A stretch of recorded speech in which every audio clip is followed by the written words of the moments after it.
Well, hello. It has been a little while.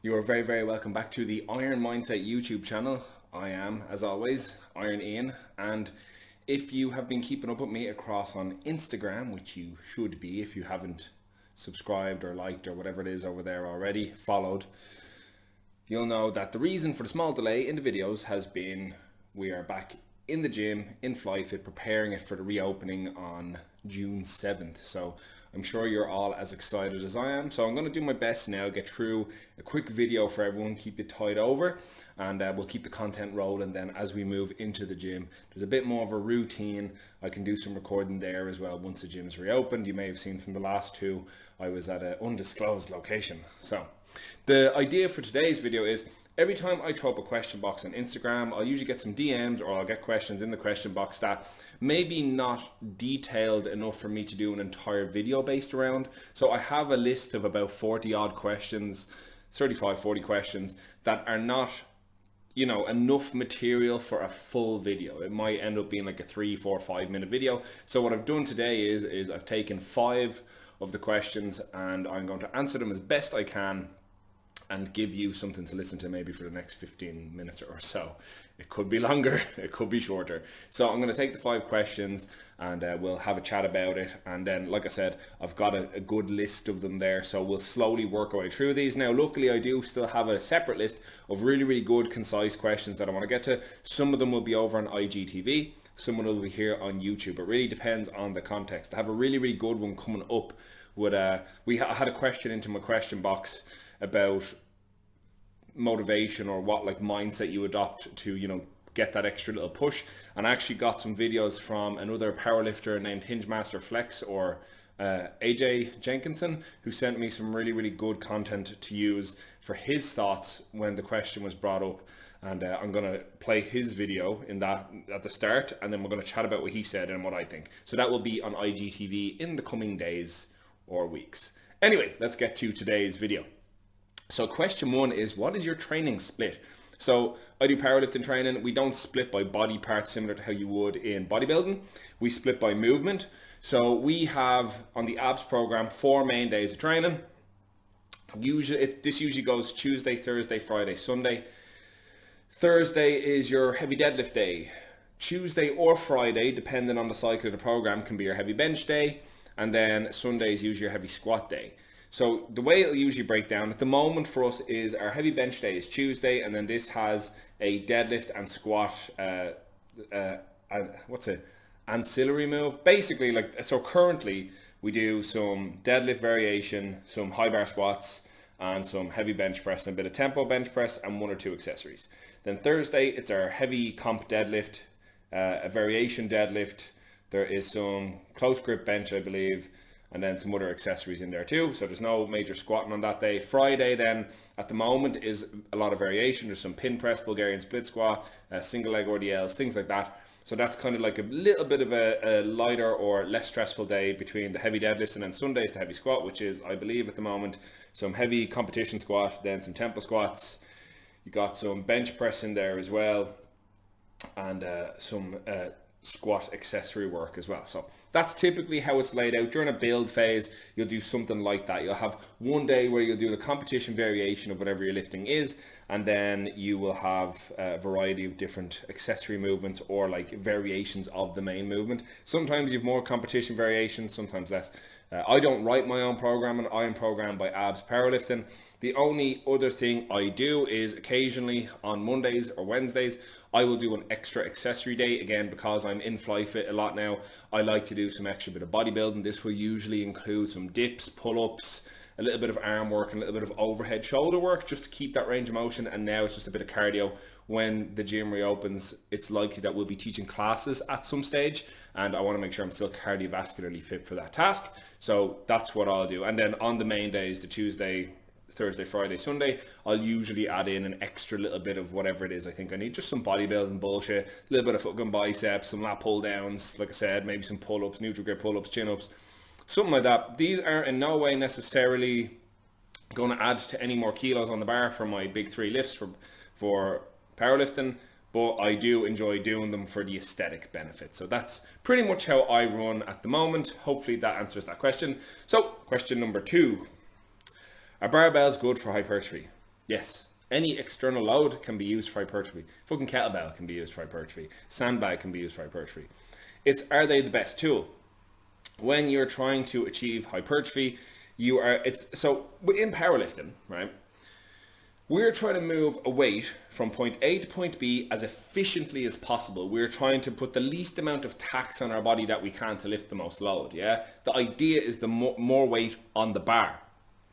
In bodybuilding, or when you're doing hypertrophy training for muscle growth, you're trying to actually lift the weight in an inefficient way to stimulate your body to have to grow more muscle. So, it'll have like extra range of motion or pulling weights from angles that are otherwise not very advantageous to you. You know what I mean? So barbells or any external load can be used for the body to engage in hypertrophy. But is it the best tool? Probably not, but it depends on what else is in there. That's, you know what I mean? That's like saying let me have a think here what I can give this in comparison to. Are peanuts the best source of protein? No, of course not. They're more of a fat source, but you're still going to get a little bit of protein. You know what I mean? So while barbells might be primarily used for strength work, they will still give you hypertrophy if done the correct way.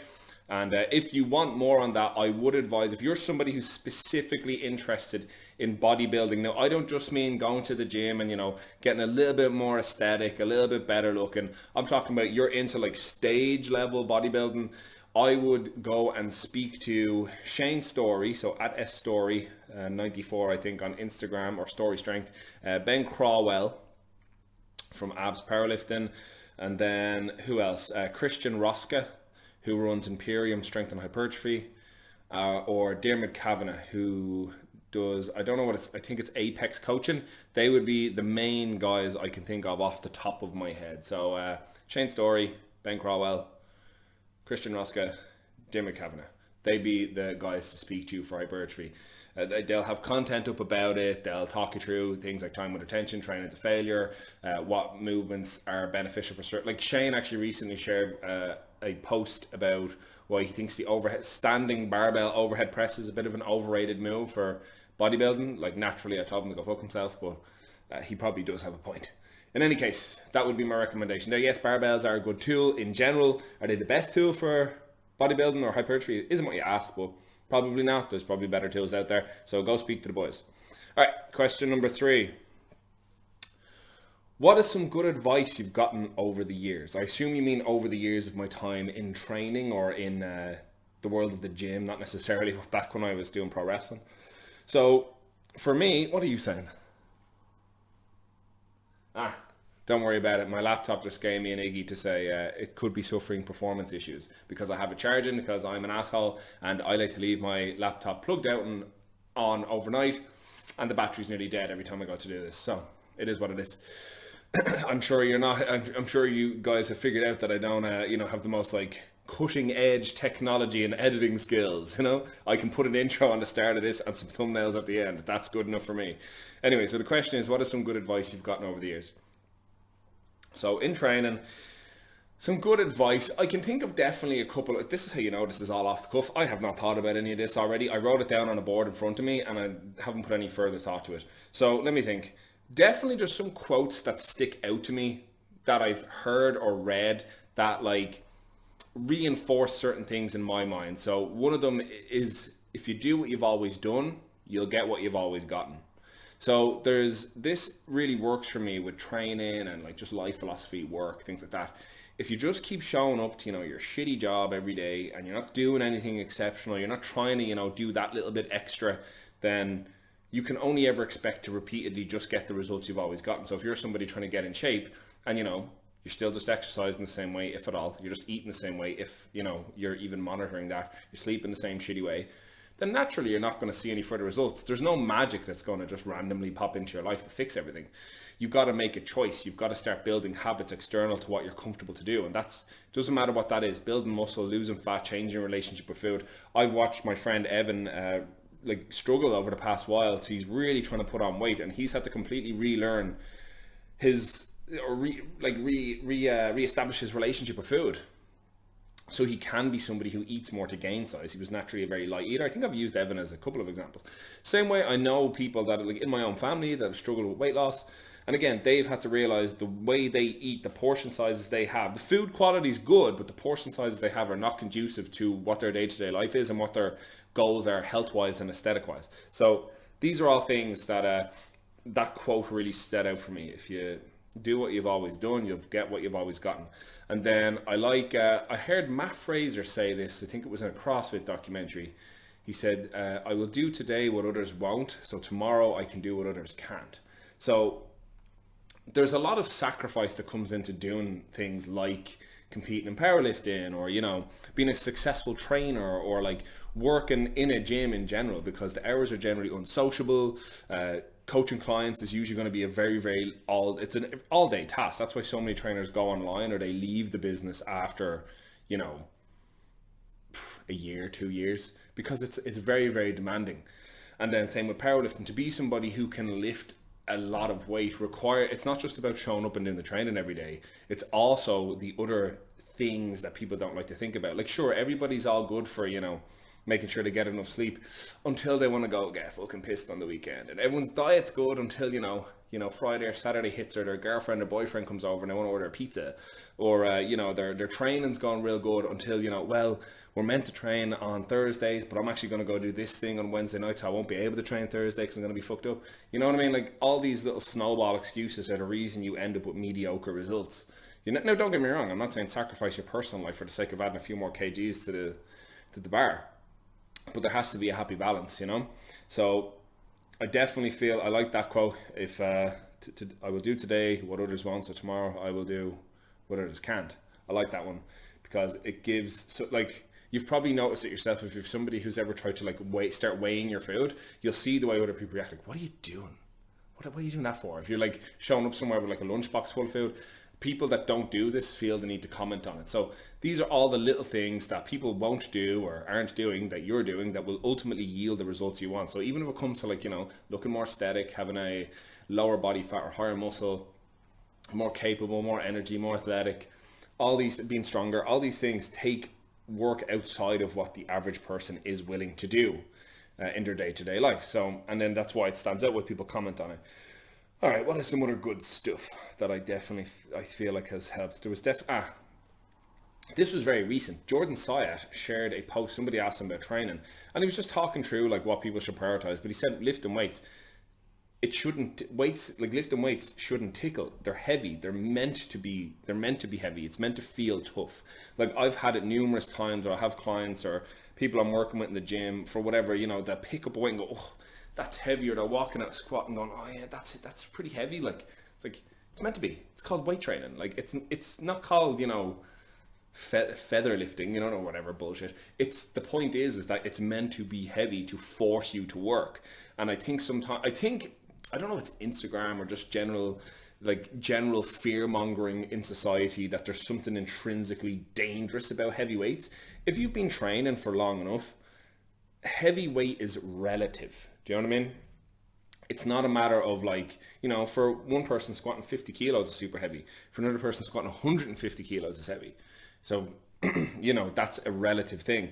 But I like that idea that, you know, lifting weights shouldn't tickle. It's not meant to be easy. It's meant to be tough. You know, what we're trying to achieve with it is quite extraordinary. We're trying to make the body grow muscle and be stronger and adapt, which is quite a task. Now, I'm going to think one last time, is there any other little good pieces of advice? One of my tutors, when I was qualifying, gave me a good piece of advice, and I'm trying to think what the heck it was. He mentioned that basically he worked in a gym for 14 years as the gym manager.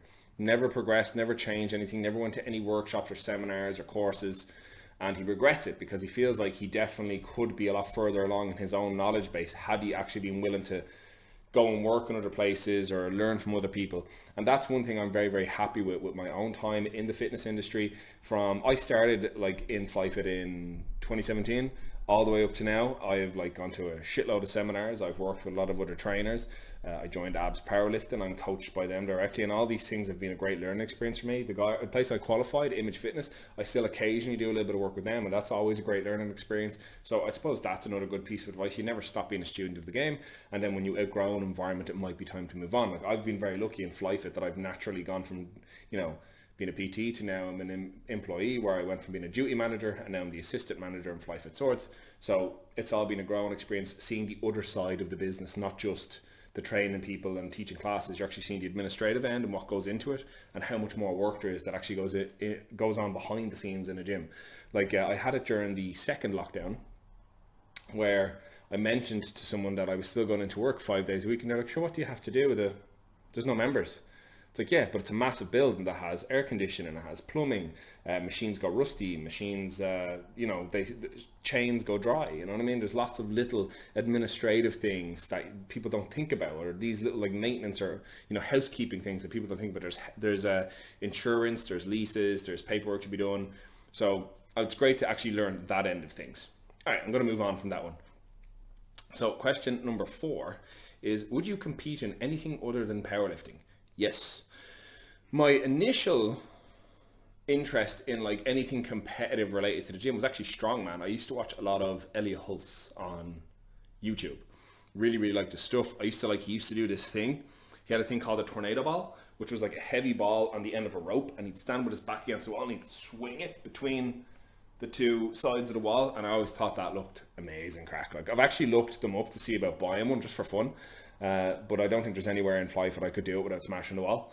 But definitely looks like a bit of crack. I don't think there's anything particularly special about the exercise. It just looks cool. Same with like flipping tires and, pushing big heavy axles off blocks and things. That I always thought that looked really cool. I didn't really realize there was any kind of strongman in Ireland. Same with powerlifting. Didn't realize powerlifting what it was in Ireland until I got, my initial interest in powerlifting came, we had Ben Kelly working on FlyFit at the time, who at the time was FlyFit's head of high performance. He is a powerlifter with the GPC, so I started doing a bit of training with him. He was trying to talk me into doing a powerlifting competition at the end of 2017, I think, or maybe the start of 2018. But I ended up not being able to go, so didn't end up happening.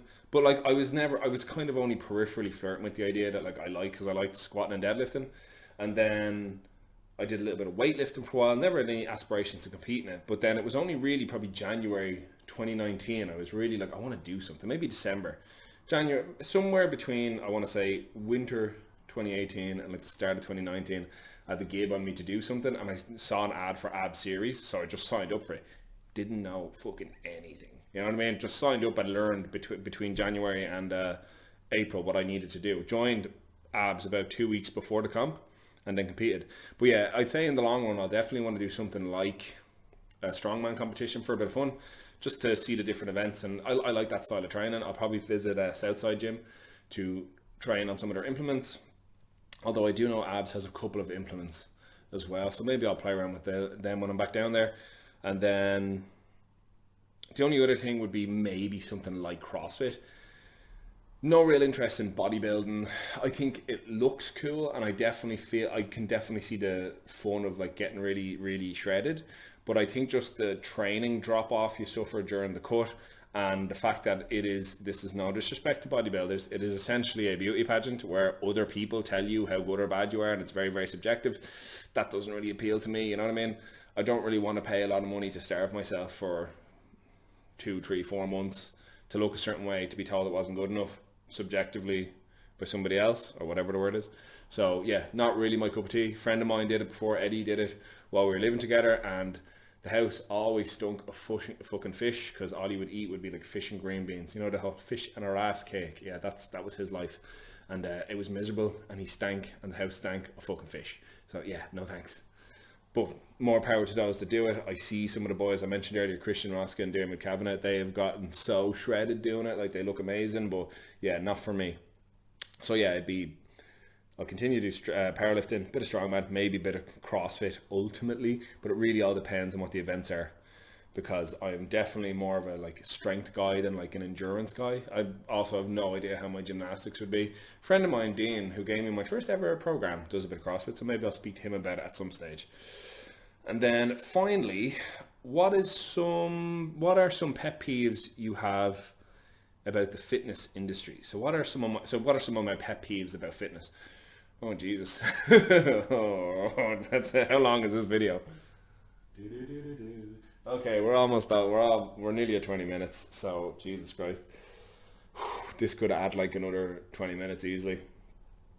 Every trainer has pet peeves in the fitness industry. Educated or uneducated or just personal preference, they're all going to have them.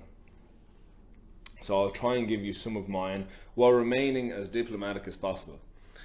I am not a fan of reductive barriers to entry. Everyone can exercise. Doesn't matter what the fuck you think is wrong with you or whatever diagnosis some shit trainer gave you after a screening. Not necessary. Everyone can do some form of some exercise unless a doctor who is highly educated has told you otherwise. So I don't like, well, we need to, spend 20 minutes of your 1 hour PT session rolling around on the ground with bands attached to us so you're able to squat. It's like, if you're able to walk into the gym and drop into a squat, no fucking problem. Whatever way it looks, you're able to do it, you're able to progress it, it's safe, unconscious and repeatable. I don't see a problem with doing it the way you're comfortable with doing it. But trainers get caught in this loop of, there's this precondition to this for your ankle, for your knee, for your hip, for your back, for your shoulders, for your neck. And it's endless. And it kind of just stunts development of the person. I don't like the idea that we all need to adhere to some arbitrary movement standard to be able to participate in exercise. Human bodies are different. Now, don't get me wrong, I think technique is obviously super important in terms of efficiency, safety, and that the client can repeatedly get into that position, totally. But there's individual difference along the way, you know what I mean? Some people, for example, will take like the squat. Some people are very, very forward leaning and they stand super wide and push their knees out. Some people have quite a narrow stance and remain very, very upright. You'll see with the deadlift, some people just can't put themselves into a sumo position comfortably because of the way their hips insert. A lot of trainers don't really understand that there's different types of hip insertion, so it depends on that. That's going to be a level of comfort and what you're efficient at. Same with bench press. Some people are just not going to be able to achieve that big arch the same way. Some people are going to be more comfortable gripping a little narrower. It doesn't matter. As long as they can exercise and make progress and they're enjoying themselves, great. Who cares after that, So that's one. Don't create barriers to entry for people. More so if we lean into the social media side of things, a lot of trainers share information based on what they are biased towards. So like what backs up what they think as opposed to what is actually true. So there's a lot of misinformation. Particularly one that bothers me is trainers commenting on birth control pills. Listen, you're a level 4 PT. Wind your neck back in. Your job is to help people get in shape, not advise them on what birth control they can and can't take. Now look, if you're educated on the topic, you've read a couple of books and you're just resharing some of the information from those texts, fine, fair enough. But again, know what's your place and what isn't. Same with I'm kind of the same with when it comes to dietary advice. We can give advice and we can tell people, maybe counting calories is a good idea. Maybe monitoring your food intake is a good idea, but Jesus Christ, don't starve yourself and don't eliminate food groups. But if somebody wants more detailed advice than that, they're really, really better off going and speaking to a dietitian, a registered dietitian in Ireland, in case you weren't aware. Nutritionist is not a protected term. If you've picked up and eaten food before, you can call yourself a nutritionist. So just because somebody gets a nutrition cert doesn't actually really mean anything. And there's actually a significant number of people in and around the fitness sphere that have either had a very poor relationship with food or some form of disordered eating, and some that are actively in it. So I would be very careful about that. General guidance is good, promoting good food quality, and telling people to just take a little bit of a closer look at their diet is probably a good idea. Why is there a hair in my eye right now? That's very annoying. I'm after losing my train of thought. That's one. With diets, we all know, eat a little bit more grain. Go for leaner meats. Maybe don't order takeout 5 times a week.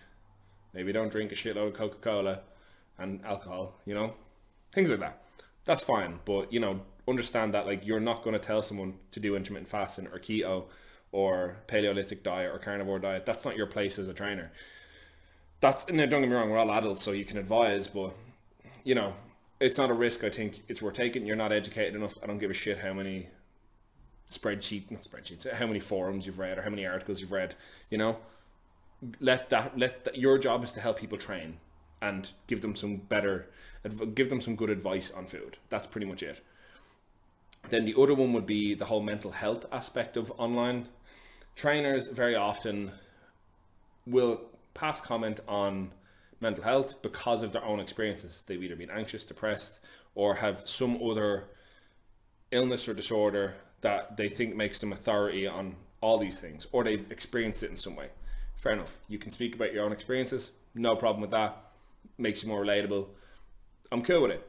But saying to people like, my DMs are always open if you want to talk, that is not necessarily the most helpful thing to do. That person could try to, you know, open up to you and be vulnerable to you, and you're not equipped to deal with it. So what can you say? Shit, man, that sucks. Sorry to hear that, man.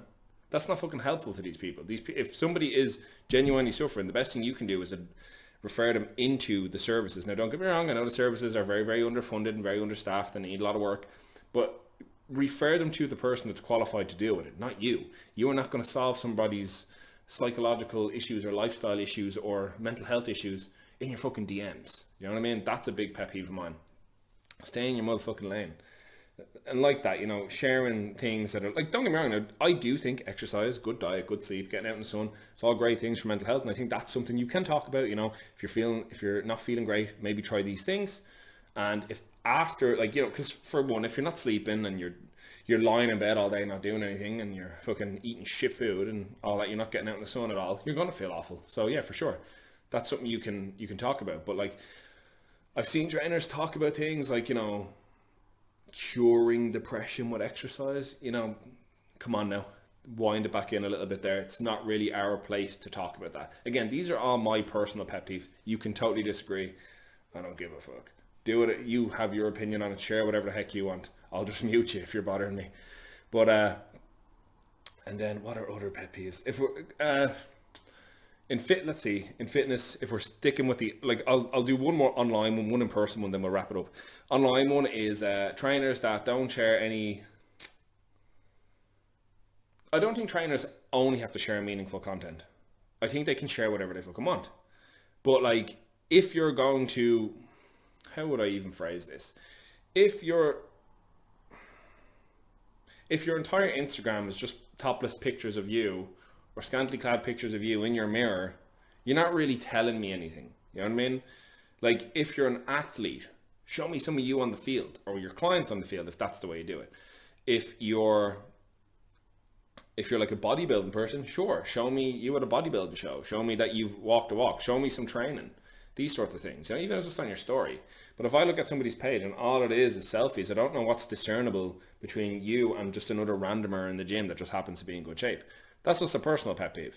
Like, there's so many people I know that do like to share, like, their selfies and things like that. Like, I know people that, I can think of one girl who's in the bodybuilding world who will frequently share, like, pictures of her in her stage bikini doing her posing. No problem with that. That's part of your sport. Same with the training. She shows her training. Not a problem with that. You know what I mean? Not a problem really with anyone posting on social media. It's just, I suppose this is probably not really one I could call a pet peeve. I just think people could give more. Let's see more of what makes you someone worth hiring, or someone worth, you know, respecting the authority or opinion of. Like, let's see what you know or what you've done or where you've been, you know? I think so that's more of less of a pet peeve, and more like you're selling yourself short if all you stick up is, like, you know, your six pack or like your small waist or whatever. Like, let's see something else. Let's see you doing some training. Let's see you on stage. So I know you've competed, you've brought it to the stage and you've done something with it, or put out an informative piece of content. Anyway, so last one. What is it? One last pet peeve. The big one. Put your motherfucking weights away. Really, really annoying. Don't care if you're a PT, an average gym member. The only time I ever think it's acceptable to not put your weights away in the gym is if you've gotten hurt in your session. Yeah? If you got hurt, if you fell, if you hurt your back. I had a guy once before who did something to his back in the gym. He was like trying to do something with 25 kilo weights, and when he picked them up, his back went, And motherfucker tried to put them back on the rack when he couldn't barely move. So he was looked after I put his weights away. That's fair enough. But I've also had people say, yeah, I'm running late here, so I'm just going to leave 150 kilos on a deadlift bar. People leave 100 kilos on the bar for squats, on the leg press. The leg press is probably the big one. What you tend to forget is if you're piling on all these 25 kilo red plates onto the leg press, you don't get that there. Sometimes we have like very, very small young people, men and women or young boys. Like we accept members from the age of 16. Some of them are very, very young, very, very small, or very young looking, I should say. It's very difficult for them to take a 25 kilo plate off from like head to chest height. So you're making life difficult for somebody else that's to come in after you just for those, 1 to 2 minutes of laziness that you're taking, not to put dumbbells back on the rack, plates off the bar, whatever it might be. That's a big one. And it's not even, everyone thinks it's like gym staff give out about it because we used to pick up after you. Listen, I've worked in a gym for a good few years now. I know you're all big babies and you need to be picked up after. It's not really me. Also, I'm fucking crazy strong. So picking up your 50 and 25 kilo weights is nothing. I can curl your fucking deadlift. And I'll do it in front of you if I get a chance. Eddie taught me that. It was very funny. But in any case, it's more of a matter of you have to consider the people that are coming in after you. If you train in something like a commercial gym, a public gym, it's not your gym. They're not your weights. It's not your space. You got to appreciate the fact that you're getting to pay such a low price of entry because there's a lot of other people that pay as well, and that's what keeps the place open. So you got to appreciate that them paying their membership also contributes to keeping the lights on, keeping the plates there, getting new equipment in, etc. And then I suppose as a bonus to that, oh shit, they knocked the banner off. As a bonus to that, stop slamming this shit out. Like, drop a barbell with bumper plates on it. No problem. If you're a weightlifter, go for it. People like fucking dumbbells across the floor is fucking so annoying. We have a lot of windows and they can get smashed. So please don't fucking do that. I've watched people do a seated shoulder press and drop the dumbbells from here and watch them go. Drrr. It's dangerous. You could hurt someone. You could break some equipment. You could break the dumbbells themselves. And the only person that fucks over is you. If you drop your dumbbells and they fucking split in half, yeah, fair enough. We're not going to make you pay for it probably, but like that's now a set of dumbbells gone. Those things take time to replace. So that's it. Jesus, that one went on for a little while. Holy God. I started getting myself riled up there. So again, what are your pet peeves? There's some of them. Some of them aren't even necessarily pet peeves. They're just kind of like word vomit and thought process. But anyway, I'll be back soon enough with another video, gang. Thanks for watching. I'm going to get out of here now because I've been talking for way longer than I thought I would. Surprise, surprise. Have a good one. We'll be back again. Jump over onto Instagram at IronIanPT. You can drop a question in the DMs or occasionally you'll see those question boxes go up. Leave one there too. Have a good one.